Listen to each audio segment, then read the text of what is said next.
강변 아파트의 어둠 서울 강북구 강변에 자리한 아파트 단지는 밤이 깊을수록 더욱 고요해졌다. 하지만 박준호의 집안만큼은 달라왔다.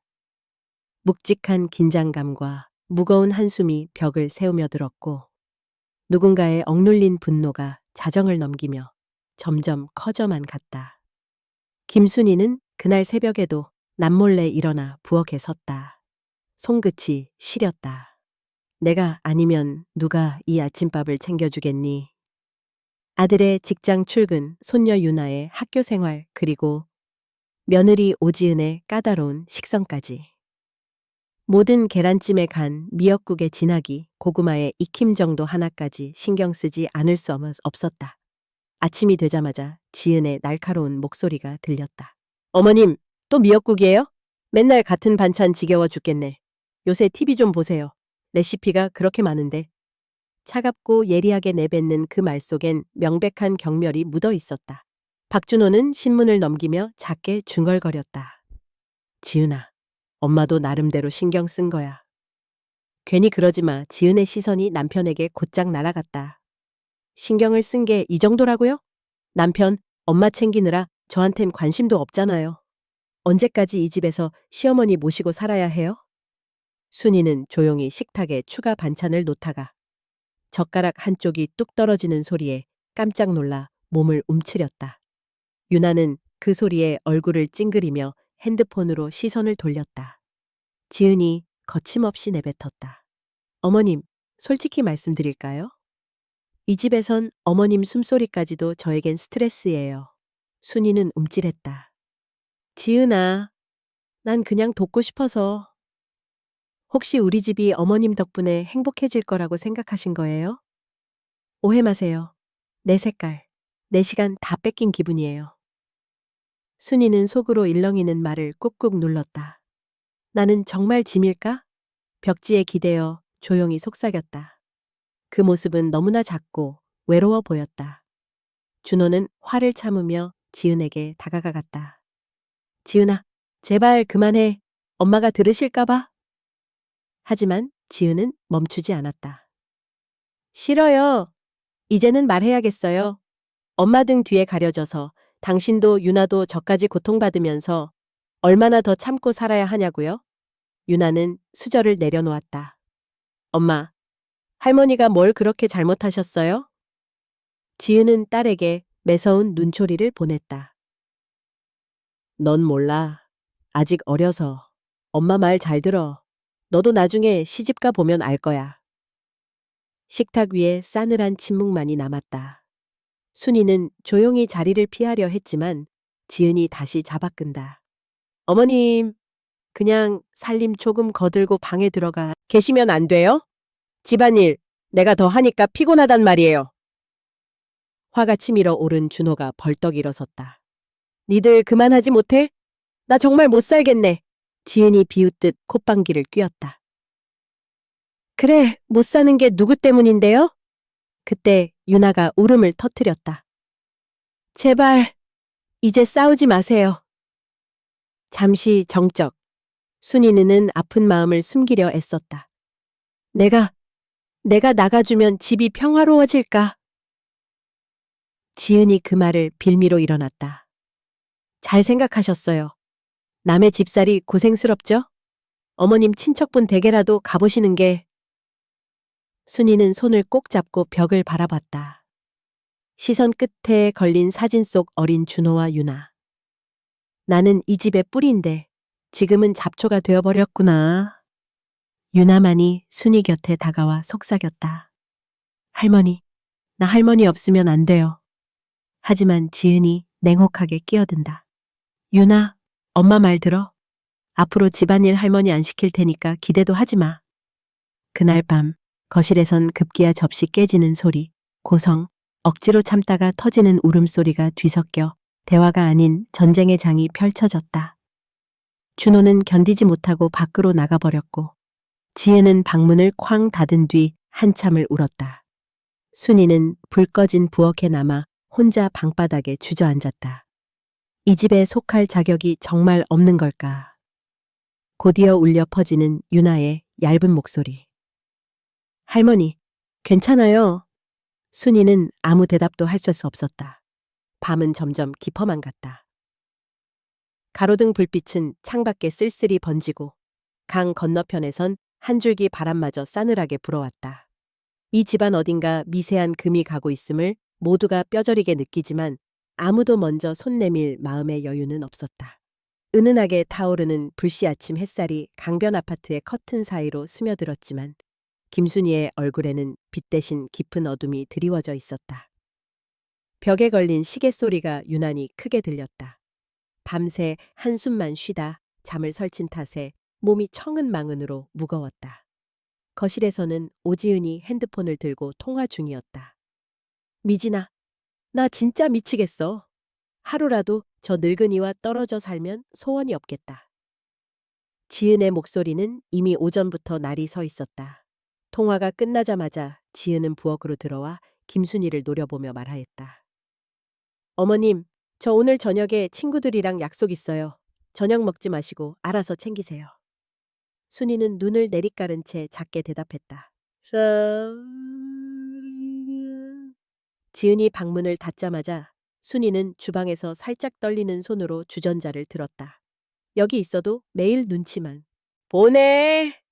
화분 옆에는 찬바람이 새어 들어와 공기는 더 차갑게 느껴졌다. 그때 박준호가 퇴근에 들어왔다. 그는 피곤한 얼굴로 소파에 털썩 앉았다. 오늘 하루 어땠어, 엄마? 순이는 애써 웃으며 대답했다. 별일 없었지.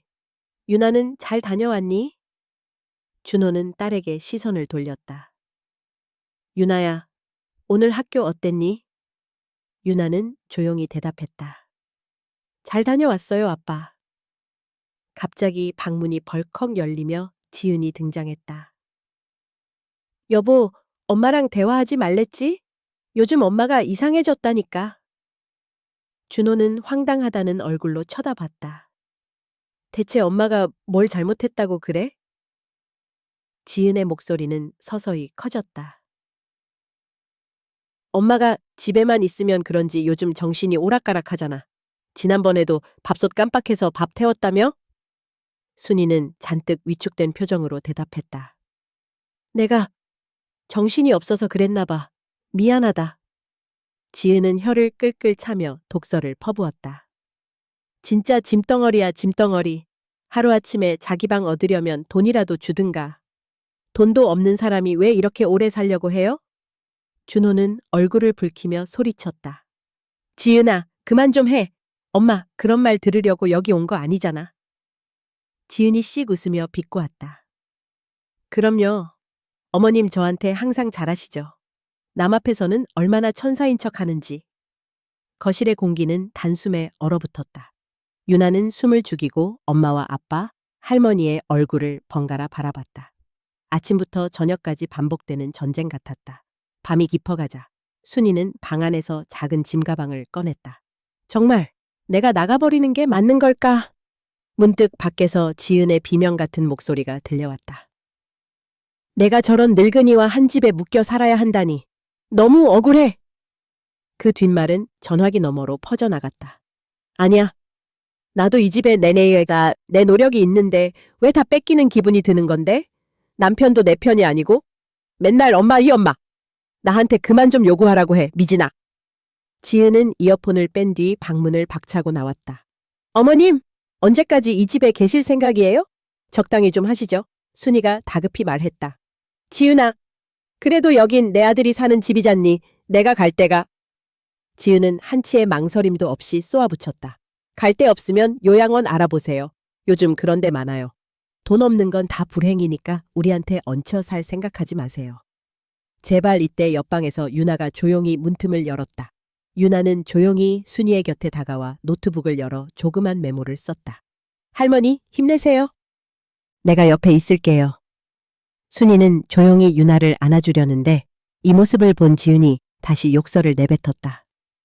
아이까지 자기 편 만들려고 작전 짜는 거예요?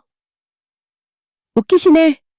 이젠 진짜 더 못 참아 그날 밤 순이는 방문을 꼭 잠그고 눈물을 흘렸다. 강 건너 어딘가에서 불빛이 반짝였지만 그녀에겐 너무나도 멀리 느껴졌다. 방 한편 구석에서 유나는 작은 목소리로 엄마한테 그러지 마요 라고 말하였다가 다시 이불 안으로 파고들어 버렸다.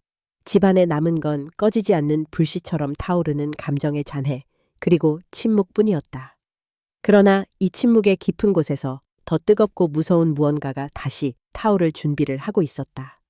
다리 위의 저주, 찬란한 저녁놀 속에서 광진교는 유유히 한강을 가로질렀다. 반짝이는 가로등 불빛과 밤 공기가 뒤섞인 그곳은 평소보다 더 으스스하게 느껴졌다. 오지은은 일부러 힘주어 웃으며 가족에게 산책을 제안했다. 오늘은 날씨도 좋은데 다 같이 광진교 산책 어때요? 박준호는 의아해했지만 딸 유나가 바로 반가운 목소리로 대답했다. 진짜요? 멋진 사진도 찍을 수 있겠다. 지은이 일부러 순이의 팔을 붙잡으며 말했다. 어머님, 바람도 쐬고 기분 전환 좀 하세요. 집에만 계시잖아요. 김순이는 미심쩍었지만 저녁 내내 어색한 분위기에서 벗어나고 싶었다. 그렇게 넷은 한강공원에서 광진교 입구로 걸어갔다. 달은 둥글게 떠오르고 강물은 검은색 거울처럼 잔잔하게 반짝였다. 유나는 손에 작은 캠코더를 들고 있었다. 학교 프로젝트 때문에 일상 촬영 좀 할게요. 다 웃으세요. 지은이 얄밉게 웃으며 말했다. 우리 유나 커서 PD라도 될 모양이네. 다리 위에 올라서자 바람이 세차게 불었다. 강 건너 도심의 불빛들과 달빛이 겹치며 묘한 기운이 감돌았다. 지은은 능청스럽게 다가가 순이 옆에 붙었다. 어머님, 저기 한번 보세요. 야경이 정말 예쁘죠? 순이가 조용히 고개를 끄덕였다. 그래, 아름답네. 잠시 후 준호가 핸드폰이 울리자 화장실이 급하다며 다리 끝으로 멀어졌다. 유나도 사진 찍는 핑계로 좀 떨어졌다. 지은과 순이 두 사람만 다리 한가운데 섰다. 차가운 바람 속에 공기마저 얼어붙는 순간이었다. 지은이 갑자기 목소리를 내렸다. 어머님, 솔직히 말해서 이쯤에서 그만두시는 게 좋지 않아요? 순이는 어이없다는 표정으로 지은을 바라봤다. 뭐가? 갑자기 무슨 소리야? 지은의 목소리가 점점 냉혹해지기 시작했다. 이 집, 어머님이 있어서 숨 막혀요. 남편도, 딸도 다 어머님 눈치만 봐야잖아요. 네, 자리란 게 없어! 순이가 쓴웃음을 지으며 답했다. 내가 뭘 얼마나 잘못했다는 거냐? 내가 네 인생 망쳤니? 지은은 이를 꽉 깨물며 침을 삼켰다. 망쳤다기보단 그냥 사라졌으면 좋겠다는 거죠. 진심으로. 그 순간 갑자기 순이의 한 손을 강제로 잡아 끌며 지은은 난간 가까이 밀었다. 어머님, 솔직히 죽고 싶을 때 있지 않았어요? 여기서 한번 끝내는 게 낫지 않아요? 순이가 놀라 손을 떼려 하자 지은이 더 강하게 밀었다. 내 인생에서 제발 좀 나가줘요. 더는 못 참겠어요. 순이는 소스라치게 놀라 소리쳤다. 이 미친년아, 무슨 짓이야? 바람소리마저 고요해진 것처럼 두 사람의 숨소리만이 다리 위에 울려 퍼졌다. 유나는 멀리서 카메라를 들고 둔탁하게 닫힌 셔터 소리에 고개를 돌렸다. 그녀는 본능적으로 렌즈를 두 여인에게 돌렸다. 지은의 노골적인 저기와 순이의 절박한 저항, 팽팽한 긴장감이 프레임 안에 명확히 담겨졌다. 그 사이 지은은 한 번 더 손을 뻗었다. 여기서 떨어진다면 아무도 엄마 잘못이라고 생각 안 할 거예요. 그냥 나이 들어서 실수한 거라 하겠지? 순이가 떨리는 목소리로 애원했다. 제발, 정신 차려. 우리 가족이잖니. 지은은 비웃으며 마지막으로 말하였다. 가족? 가족이라면 내 인생을 이런 식으로 망치지 않았겠지. 그 순간 준호의 다급한 목소리가 다리 끝에서 들려왔다. 여보, 엄마, 어디 계세요? 지은은 얼른 손을 넣고 표정을 감췄다. 여기야. 엄마가 다리 전망대 구경하신대. 준호가 다가오자 지은은 아무렇지 않은 척 순이의 어깨를 쓰다듬었다. 어머님, 바람이 차겠어요. 감기 걸리시면 안 돼요. 순이는 겨우 난간을 붙잡고 숨을 내쉬었다. 유나는 속으로 엄마의 말을 그리고 할머니의 두려움에 찬 눈을 캠코더 렌즈 너머로 담아냈다. 그녀만이 알고 있었다. 오늘 다리 위에서 무언가 돌이킬 수 없는 일이 벌어졌다는 걸. 세 사람은 각자 다른 감정 속에서 집으로 향했다. 지은의 속삭임이 바람에 떠돌고 있었다. 나를 시험하지 마, 어머님. 다음엔 더 확실하게 해줄 테니까. 핏빛 달 아래의 사고 광진교 위 고요한 밤. 한강에 비친 달빛이 핏빛처럼 일그러져 출렁였다. 그 달 아래 모든 것이 비극으로 내달리고 있었다. 박준호가 잠시 자리를 비우자 오지은과 김순이만 난간 근처에 남았다. 바람은 점점 세차게 불었고 다리는 미묘하게 흔들렸다. 저 멀리 유나가 카메라로 다리를 찍다가 문득 두 사람에게 렌즈를 돌렸다. 지은은 날카로운 표정을 지으며 순이에 가까이 다가갔다. 어머님, 이럴 때라도 저랑 솔직하게 대화 좀 어때요? 순이는 경계하듯 한쪽 발을 물러섰다. 무슨 말이 듣고 싶은 건데? 지은이 숨을 깊이 내쉬며 속삭였다. 불쌍하지도 않아요? 모두한테 짐만 되는 인생, 오래 살았으면 얼마나 더 남의 인생에 들러붙으려고요? 순이는 치욕감과 분노에 떨리는 목소리로 대답했다. 그래, 내가 짐이라면 나가주면 되잖아. 근데 네가 이런 식으로까지 할 필요는 없잖니? 지은의 눈이 차갑게 번뜩였다. 어쩌면 오늘이 좋은 기회일지도 모르죠. 그 순간 지은은 갑자기 순이의 손목을 잡아 강물 쪽으로 끌었다. 지은아, 미쳤어? 순이가 비명을 질렀다. 소리 지르지 마세요. 다들 그냥 산책 나온 줄만 알아요. 지은의 속삭임은 독사처럼 서늘했다. 난간을 잡고 버티는 순이. 숨이 가빠졌다. 차라리 내가 돌아갈게. 웬만하면 참고 있었지만 네 눈에 이빨이라도 박힌 것 같다. 입 다물어요. 지금 아니면 영영 내 인생 망쳐. 어머님, 정말 미안한데 당신만 없으면 우리 가족이 평화로워질 거예요. 지은은 진짜로 난간 쪽으로 순이의 손을 벗기려 했다. 순이는 난간에 매달리며 목이 터져라 악을 썼다. 사람 살려. 미친년아, 제정신 아니야? 그 순간 유나가 그 모습을 멀찌감치해서 렌즈로 잡고 있었지만 충격에 움직일 수 없었다. 한참 격투가 이어졌다. 순이는 마지막 힘을 짜내 겨우 손을 빼냈으나 몸을 제대로 지탱하지 못하고 등으로 난간에 부딪혔다. 난간이 덜컥 흔들리더니 그만 순이의 한 발이 허공을 디뎠다. 안 돼! 안 돼! 안 돼! 순이는 멱살을 잡힌 채 난간에 붙들리다 결국 힘이 풀려 미끄러지며 아래로 떨어질 뻔했다. 바로 그때 박준호의 다급한 목소리가 어둠을 가르며 달려왔다. 엄마! 준호가 있는 힘껏 달려오며 손을 뻗어 순이를 간신히 붙잡았다. 엄마, 제발 손 놓지 마세요. 엄마, 정신 차려. 한 손으로 난간, 한 손으로 어머니의 손목을 힘껏 부여잡았다. 순이는 눈물을 쏟고 지은은 쇼크에 빠진 듯 난간 옆에 주저앉았다.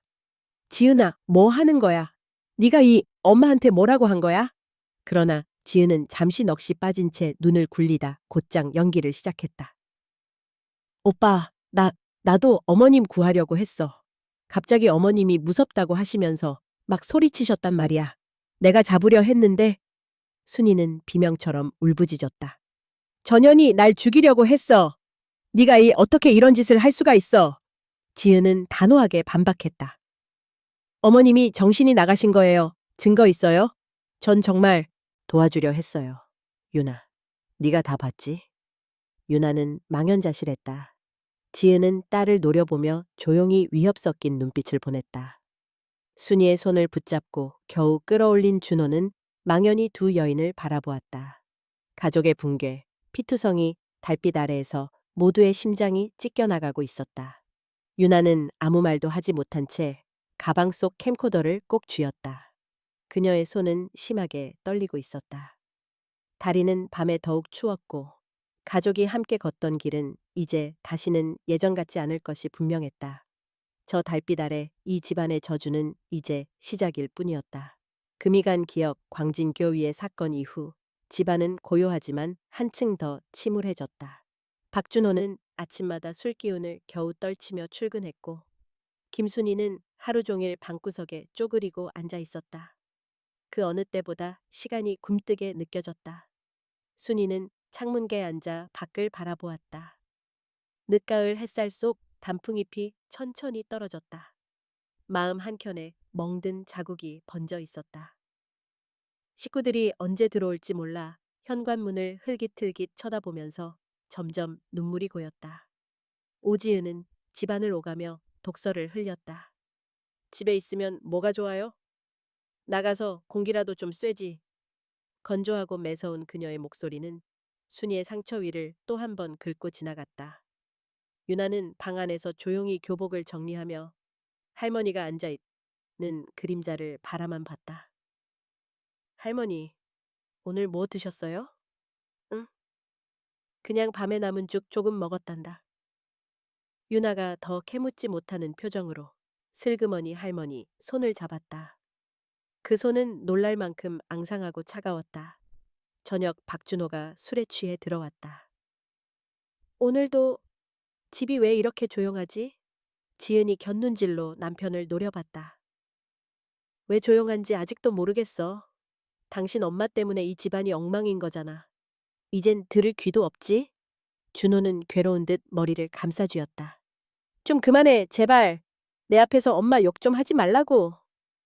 지은은 틱틱거리며 방문을 닫았다. 이런 분위기가 다 누구 때문인가 생각해봐, 어머님. 순이는 얇은 이불을 뒤집어 쓰고 소리 죽여 울었다. 나는 정말로 짐이 되었을까? 내 아들까지 힘들게 한 걸까? 다음 날 지은은 순이의 방으로 들어갔다. 어머님, 솔직히 말씀드릴게요. 그냥 시골로 돌아가 주세요. 여기 남아있을 이유 없으시잖아요. 지은아, 난 갈 데가 없어. 지은의 눈빛엔 미련도 동정도 없었다. 그래도 떠나주셔야 해요. 나 더 못 견디겠으니까. 순이는 침대맡에 놓인 작은 손가방을 열어보았다. 거기엔 옷 몇 벌과 빛바랜 가족사진 한 장, 병원에서 처방받은 약이 들어있었다. 그 사진을 바라보며 중얼거렸다. 저 때만 해도 우리가 웃고 있었는데 유나가 조심스레 방문을 열었다. 할머니, 도망가지 마세요. 할머니까지 떠나면 저 진짜 버려진 것 같을 거예요. 순이는 말없이 유나를 품에 안았다. 따뜻한 온기가 순간 전해졌지만 이내 현실이 그 온기를 삭막하게 삼켜버렸다. 저녁이 되어 지은은 작정한 듯 할머니의 짐을 현관으로 내다 두었다. 가방 싸세요. 오늘 안으로 나가주셔야겠어요. 갑작스러운 소리에 준호가 방에서 나왔다. 뭐 하는 거야? 지금 진짜 내 엄마 쫓아낼 셈이야? 지은은 소리쳤다. 이제 한계야. 내가 왜 남의 엄마 뒤치다꺼리 하면서 평생 살아야 해? 내 인생도 소중하니까 나도 사람이라고. 분노와 절망이 섞인 그 목소리는 집안 전체를 뒤흔들었다. 순이는 조용히 문을 바라보았다. 이제 떠나야 할 때구나. 무거운 발걸음으로 현관 쪽으로 향하자 유나가 울면서 할머니의 팔을 붙잡았다. 할머니, 가지 마요. 제발. 한때 가족이라 불리던 사람들이 서로 등을 돌렸다. 박준호는 입술을 깨물고 방 한구석에 앉았다. 그는 어머니를 안타깝게 바라보았지만 아내의 분노 앞에서는 한마디도 하지 못했다. 순이가 마지막으로 손에 쥔 사진을 바라본다. 사진 속엔 웃고 있는 젊은 부부와 그 아이. 아직 모든 것이 온전했던 시절이었다. 모두가 파편이 되어버린 건 누구의 잘못일까? 현관문이 소리 없이 열렸다. 찬바람이 스며들고 거실 한구석을 왠지 모를 허전함이 감쌌다. 그리고 그 한가운데 남겨진 기억의 파편만이 조용히 흩어졌다. 분노의 불길 깊은 밤, 거센 비바람이 광진교 너머 아파트 창문을 세차게 두드렸다. 김순이는 방 한편에서 허겁지겁 짐을 챙겼다. 손 위로 빗물이 떨어지고 콧등을 타고 흐르는 눈물도 구분이 되지 않았다. 그는 문간에 조용히 서서 몇 번이나 뒤를 돌아봤다. 하지만 이 집에서 더 이상 따뜻한 시선도 붙잡아주는 손길도 찾을 수 없다는 걸 알고 있었다. 그나마 작은 위로를 건넌 이는 유나였다. 할머니, 조금만 기다려요. 유나는 몰래 자신의 방 서랍에서 작은 캠코더를 꺼내 들고 부엌에서 비닐봉지에 서둘러 담았다. 이거 할머니가 갖고 계세요. 꼭 필요할 거예요. 할머니를 지켜줄 수 있거든요. 순이는 떨리는 손으로 캠코더를 잡았다. 유나야, 고맙다. 우리 유나밖에 없구나. 유나는 끝내 참지 못하고 눈물을 흘렸다. 할머니, 꼭 다시 데리러 갈게요. 절대 혼자 두지 않을 거예요. 문이 삐걱 소리를 내며 닫혔다. 순이는 우산 하나 없이 빗속으로 사라졌다. 그 작고 초라한 뒷모습을 뚫고 지나가는 빛들이 한때 가족이라 불리던 네 사람 마음을 무겁게 짓눌렀다. 거실의 공기는 더는 숨 쉴 수 없을 만큼 팽팽했다. 오지은은 집안을 뒤지며 불쑥 큰 소리로 외쳤다. 내 캠코더 어디 갔어? 유나, 너 갖고 나갔지? 답이 없는 방안을 뒤지던 끝에 유나의 가방이 비어있는 걸 보고 더 크게 고함쳤다. 유나, 대답 안 해. 엄마한테 거짓말할 작정이야? 당황한 박준호가 겨우 중재했다. 지은아, 오늘은 그만하자. 너도 피곤하고 나도 피곤해. 그깟 카메라가 뭐라고. 지은은 남편을 향해 손을 허공에 휘두르며 소리쳤다. 네, 엄마, 내 딸. 다 너 편이지? 도대체 나는 이 집에서 무슨 존재야? 남의 딸, 남의 며느리, 남의 엄마로만 살아야 하냐고. 그 말을 듣고 유나는 조용히 현관문을 닫고 밖으로 나갔다. 가출해? 웃기지도 않아. 집 나가봐야 돌아오게 돼 있어. 순이 역시 그 시간 아파트 단지를 벗어나 한참을 걷고 있었다. 빗물이 머리카락을 타고 흘렀고 가로등 불빛이 반쯤 꺼진 골목에서 그는 잠시 발걸음을 멈췄다. 이 세상에 나를 정말 필요로 하는 사람이 있을까? 손에 착 감긴 캠코더가 약간의 온기를 주는 듯했다. 유나가 의지할 곳을 찾으며 친구 집으로 달려갔다. 현관 앞에서 친구가 놀란 얼굴로 문을 열어주었다. 무슨 일인데 이렇게 빨리 뛰어왔어? 유나가 조심스럽게 캠코더 영상을 보여주려 한다. 부탁이야. 이거 꼭 안전하게 맡아둬. 우리 학교 선생님한테 보여줘야 해. 집에서는 지은이 방안을 쑤시며 뭔가라도 손에 잡히면 던질 기세로 유나를 찾아 헤맸다. 도대체 그 애가 뭘 숨긴 거야? 전현이 나를 배신해?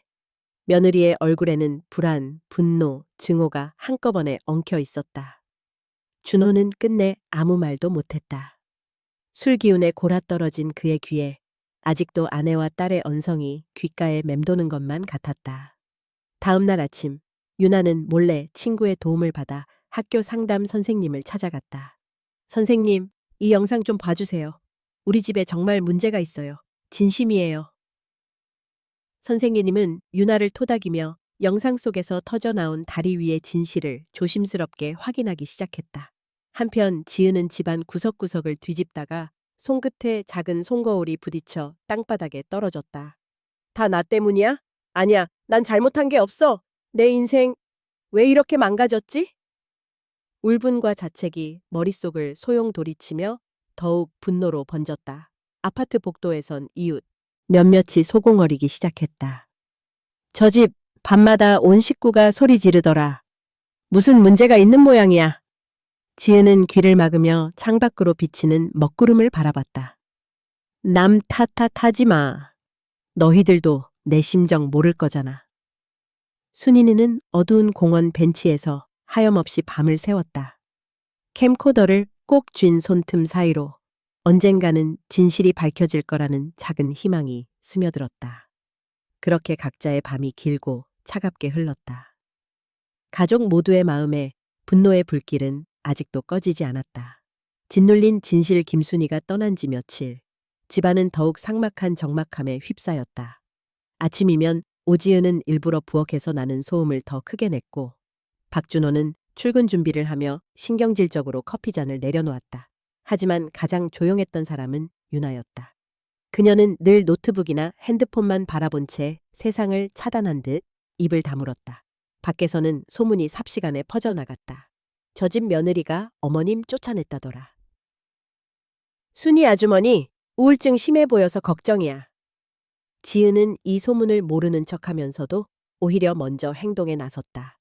일부러 이웃들에게 밝은 얼굴로 다가가며 거짓된 연민을 팔았다.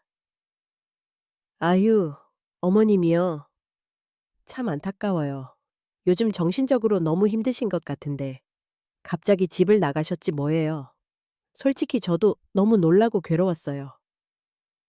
그러면서도 은근슬쩍 집안의 한 사람만 온전하지 못한 척 거짓 이야기를 더했다. 사실 전에도 몇 번 드시던 약 몰래 챙기는 걸 본 적 있으세요? 저는 솔직히 도와드리려 했는데 어머님이 저를 너무 미워하셨어요. 준호는 이 와중에 회사에서 실적 압박까지 받아 하루하루가 고역이었고 그의 무기력은 집안에 그대로 스며들었다. 아빠, 우리 그냥 엄마랑 대화 좀 해봐요. 유나가 힘겹게 말을 꺼냈지만 준호는 고개를 저을 뿐이었다. 넌 이제 그런 일 신경 쓰지 마. 어른들 일은 어른들끼리 알아서 하니까. 유나는 조용히 노트북을 닫고 밖으로 나왔다. 그녀의 손에는 캠코더와 USB가 쥐어져 있었다. 며칠간의 고민 끝에 그녀는 학교에서 가장 믿을 만한 상담교사에게 조심스럽게 손편지를 건넸다. 선생님, 중요한 영상이 있어요. 어른들이 모르는 진실이에요. 부디 꼭 봐주세요. 저 혼자는 감당이 안 돼요. 교사는 영상을 확인하며 얼굴이 점점 굳어졌다. 유나야, 지금 이 영상의 내용대로라면 반드시 어른들에게 그리고 경찰에도 알릴 필요가 있어. 혹시 부모님께 먼저 이야기해 본 적 있니? 유나는 고개를 세게 저었다. 엄마는 들으려 하지도 않고 아빠도 믿지 않았어요. 선생님밖에 없어요. 한편 집에서는 지은이 유나의 방을 샅샅이 뒤지고 있었다. USB도 없고 카메라도 없어. 설마 그 계집애가 뭘 한 건 아니겠지? 이윽고 그녀는 유나가 친구 집에서 밤새 안 들어온 것을 알고 눈이 뒤집혀 소리를 질렀다. 유나, 이 계집애 대체 어디다 숨은 거야? 지은은 점점 두려움에 휩싸여 가족과 이웃 모두가 자신을 의심할까봐 미리 방어적으로 행동했다. 내가 뭐 잘못한 거 있냐고요. 다들 왜 이런 식으로 쳐다봐요? 어머님이 스스로를 몰아세워서 이런 일이 생긴 건데. 나 때문이 아니라니까요. 그러나 소문은 이미 번져 있었다. 한두 차례 이웃들은 쑥덕거리며 수군댔다.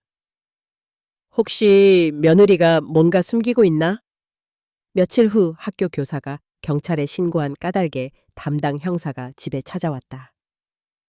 집안에서 최근 이상한 일이나 사건이 있었습니까? 보호자분들 모두 조사에 응해 주셔야 합니다. 지은은 당황하며 억지로 웃었다. 무슨 일인지 잘 모르겠어요. 저희 집은 평범해요. 어머님이 최근 우울해 하셔서 자진해서 나가셨을 뿐. 준호는 신문 자리에서 머뭇거렸다. 저도 잘 이해가 안 됩니다. 어머니께서 왜 갑자기 집에 문제가 있어도 대화로 해결하려 했는데 이렇게까진 될 줄 몰랐습니다. 끝없는 조사와 위장, 그리고 거짓 변명만이 오갔지만 유나가 교사와 공유한 영상의 진실은 영원히 묻히지 않을 준비를 하고 있었다.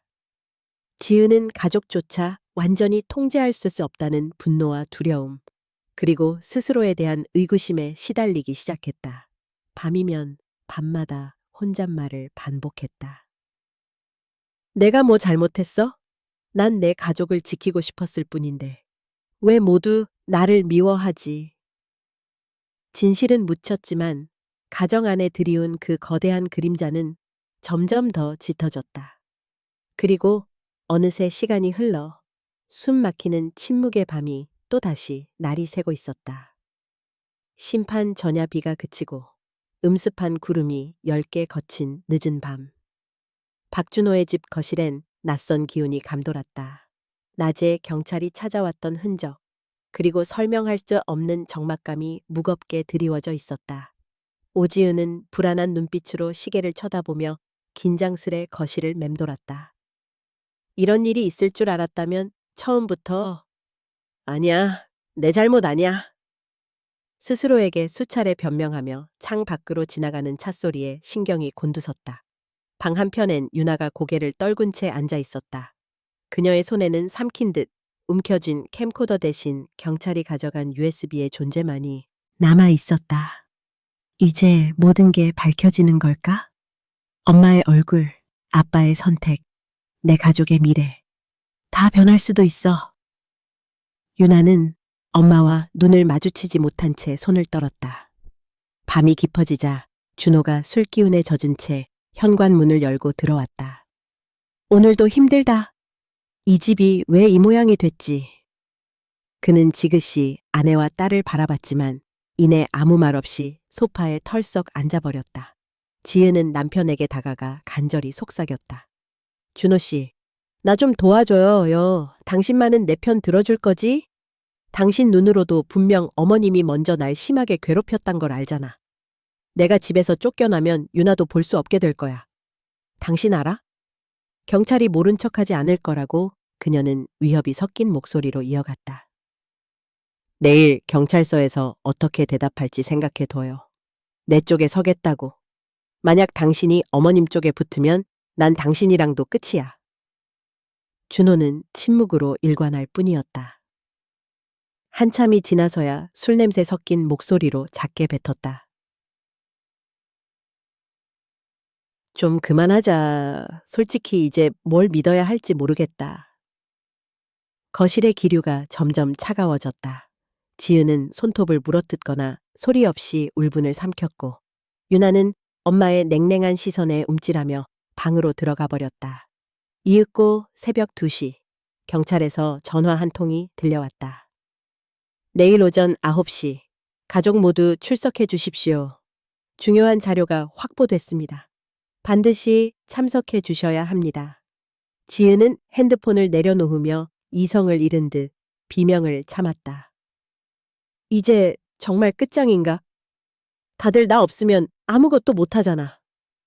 그깟 영상 따위 무슨 상관이야. 내가 없으면 이 집은 산산조각 날 거야. 방 안에서 벌벌 떨던 유나는 귀를 막으며 속삭였다. 내가 옳았던 걸까? 할머니가 정말로 원한 건 우리가 이렇게 되는 게 아니었을 텐데. 그날 밤 각자 뒤척이며 한숨을 삼켰다. 준호는 어둠 속에서 자신의 양손을 바라보고 수없이 속으로 되뇌었다. 엄마도 아내도 딸도 다 지키지 못했다. 나는 아무것도 해내지 못했다. 시간이 흐를수록 가족의 감정은 무너졌고 서로에 대한 신뢰도 바스라진 채 심판의 날을 눈앞에 두고 있었다. 창 밖으로는 서서히 동이 트기 시작했다. 지은은 거울 앞에 서서 흐트러진 머리를 다듬었다. 그래, 오지은. 네가 약해서 여기까지 온 게 아니야. 절대 무너지지 말자. 마지막까지 너 자신을 포기하지 말자. 입술을 앙다물고 눈화장을 진하게 그렸다. 누구도 나를 완전히 부수진 못해. 준호도 일어나 검은 양복을 준비했다. 마지막 진실이 밝혀지면 우리 가족은 어디로 흘러갈까? 그의 얼굴엔 오래된 피로와 아버지로서의 미안함, 한 남자로서의 후회가 뒤섞여 있었다. 유나는 마지막으로 할머니의 사진을 꺼내 조용히 말했다. 할머니, 전 두렵지만 더 이상 침묵하면 안 된다는 것만 알아요. 저는 진실을 말해야 할 거예요. 동이 트기 전. 세 사람은 각자의 방에서 각자 다른 표정으로 가족의 끝이자 새로운 시작이 될 그날을 기다렸다. 무거운 침묵과 격렬했던 감정이 뒤섞인 이 밤. 오직 진실만이 속삭이고 있었다.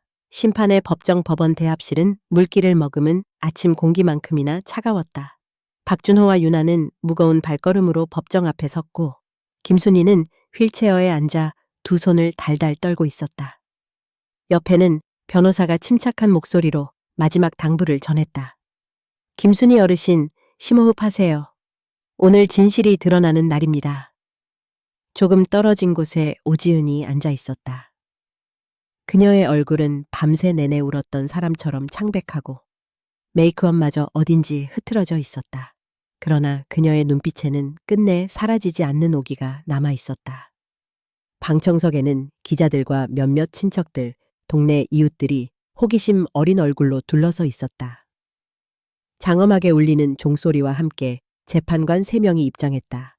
재판장은 서면을 정돈하고 날카로운 목소리로 선언했다. 2025년 9월 20일 오지은 피고인에 대한 폭력 및 상해 혐의 사건을 개정합니다. 검찰 측이 먼저 혐의를 진술하기 시작했다. 피고 오지은은 시어머니인 김순희 피해자를 신체적으로 위협하고 가족 내에서 지속적으로 정신적, 육체적 학대를 가했습니다. 그 결과 피해자는 심각한 고통을 겪었고 이번 사건의 결정적 계기는 광진교 위 추락 시도로 드러났습니다. 본 검찰은 이에 대한 결정적 증거로 피해자의 손녀 유나가 제공한 영상을 제출합니다. 법정 안에 초조한 기류가 흘렀다. 변호인의 동의해 제출된 영상이 대형 스크린에 재생됐다. 고요한 심야, 광진교 위에서 오지은이 김순희를 거칠게 몰아세우는 장면, 그리고 순간적인 위험한 신체 접촉. 현장에 있던 모든 사람이 조용히 숨을 죽였다. 지은은 몸을 웅크린 채 애써 흘러나오는 눈물을 손으로 눌렀다. 아니에요. 저 영상은 오해예요. 저는 방어하려고 했을 뿐이에요. 어머님이 저를 먼저 밀쳤어요. 저를 해치려 했단 말이에요. 재판관이 차분한 목소리로 물었다. 피고인, 증거를 부정합니까? 영상에는 한눈에 봐도 위험한 상황이 담겼습니다. 지은은 한 번 더 고개를 저었다. 전 절대 그럴 의도가 아니었어요. 저도 피해자예요. 다들 저를 몰아붙이지만 저는 가족을 지키려 했던 것뿐입니다. 남편도 딸도 아무도 내 편이 없어요. 지은의 변호사는 그녀가 겪은 스트레스와 시어머니와의 갈등, 부부 관계 악화 등을 언급하며 가정적 불화로 인한 우발적 행동임을 주장하려 했다. 그러나 검찰과 피해자 측 변호인의 반박이 이어졌다. 갈등이 있었다고 해서 폭력의 정당성이 성립될 순 없습니다. 피해자는 끊임없이 참았으나 가해자는 의도적으로 제3자의 생명까지 위협한 행위를 한 것입니다. 중간에 김순희가 힘겹게 자리에서 일어나 증언대에 섰다. 떨리는 목소리로 하지만 단호하게 말했다. 나는 이 집에서 정말 가족이 되고 싶었고 손녀와도 행복하게 살고 싶었다. 하지만 느닷없이 모든 것이 산산조각 났다. 며느리는 내 존재만으로도 늘 괴로워했고 그 분노를 결국 내 쪽으로 쏟아냈다. 광진교에서 분명하게 내가 등을 밀린 게 사실이다. 지은은 그 소리에 고개를 숙이고 참았던 울음을 터뜨렸다. 저는 정말 잘못한 줄 몰랐어요. 마지막으로 유나가 법정 가운데에 섰다. 아직 어린 딸, 그러나 누구보다 단단한 의지로 마이크 앞에 섰다. 저는 사실대로 말하고 싶어요. 제가 사랑하는 가족이 이렇게 무너지는 게 두려웠지만 더 이상 진실을 숨기면 할머니도 저도 불행해질 거라 생각했어요. 엄마가 할머니를 미는 걸 봤어요. 가족이 서로를 해치는 모습을 보는 게 정말 괴로웠어요. 이제는 모두가 진실을 마주해야 해요. 법정은 짧은 침묵에 휩싸였다. 마지막 변론에서 변호사는 간절하게 사정을 호소했으나 재판장은 단호히 결론을 내렸다. 법은 가족이란 이름으로 행해지는 모든 폭력을 절대 용납하지 않습니다. 오진 피고인을 유죄로 인정, 형사 책임을 묻습니다. 지은은 무너진 듯 바닥에 주저앉아 흐느꼈고 방청석에서는 적막함만이 내려앉았다. 준호와 유나는 서로를 끌어안고 순이는 고요히 눈을 감았다. 진실이 끝내 심판대 위에 올랐던 이날. 누구에게도 쉽지 않은 상처와 각자의 회한이 차오르는 시간이었다. 광진교 너머에 빛짙은 구름이 드리워졌던 계절이 지나가고 광진교 위에는 부드러운 가을 햇살이 흩어졌다. 길고 어두웠던 터널 끝에서 김순희, 박준호, 유나 3사람은 조용히 그 다리를 건넜다. 법원의 판결 이후 집에는 더 이상 다툼도 비난도 남지 않았다. 오지은은 구치소로 이송되고 세 식구만 남은 집은 오래된 골목처럼 조용했다. 처음 며칠간 순이는 창 너머로만 세상을 바라보았다. 법정에서 진실이 드러났지만 마음 한구석엔 여전히 헤아릴 수 없는 슬픔이 가득했다. 밤이면 자신도 모르게 지은아 하고 부르며 방 안에서 흐느꼈다. 서로 상처만 남기고 그렇게 인생의 한 페이지가 비극으로 마무리된 아픔이 식지 않았다. 하지만 어느 새벽 유나가 할머니의 방문을 살그머니 열었다. 할머니, 밖에 나가볼래요? 저랑 아빠랑 같이 다녀오자고 했어요. 깜짝 놀란 순이는 잠시 머뭇거리다가 유나의 따뜻한 손을 잡았다. 준호와 유나, 그리고 순이는 천천히 광진교로 향했다. 길가에 은행잎이 떨어지고 강 위엔 잔잔한 바람이 불었다. 한참을 말없이 걷다 안도와 후회의 눈물이 뒤섞인 속삭임이 들렸다. 우리 이제 괜찮아질 수 있을까? 유나는 조심스럽게 할머니를 올려다보았다. 순이는 잠시 침묵하다 유나의 머리를 쓰다듬었다. 진실을 외면하지 않고 서로를 믿으려고 노력하면 언젠가는 빛이 우리한테도 올 거야. 준호도 작게 고개를 끄덕였다. 그동안 정말 미안했어요, 린디 어머니. 이제라도 늦지 않게 우리 가족이 다시 시작할 수 있도록 노력할게요. 세 식구는 다리 위에서 잠시 걸음을 멈췄다. 흐르는 강물, 불어오는 바람, 그리고 멀리 커다란 햇살 아래 새로운 도시의 윤곽이 드러났다. 순이는 강 건너편을 바라보며 오래전 고향에 두고 온 젊은 날의 기억을 떠올렸다. 이렇게라도 다시 가족이 곁에 있으니 난 이미 충분히 얻은 셈이지. 유나는 손에 꼭 쥐고 있던 작은 사진을 펼쳐 보였다.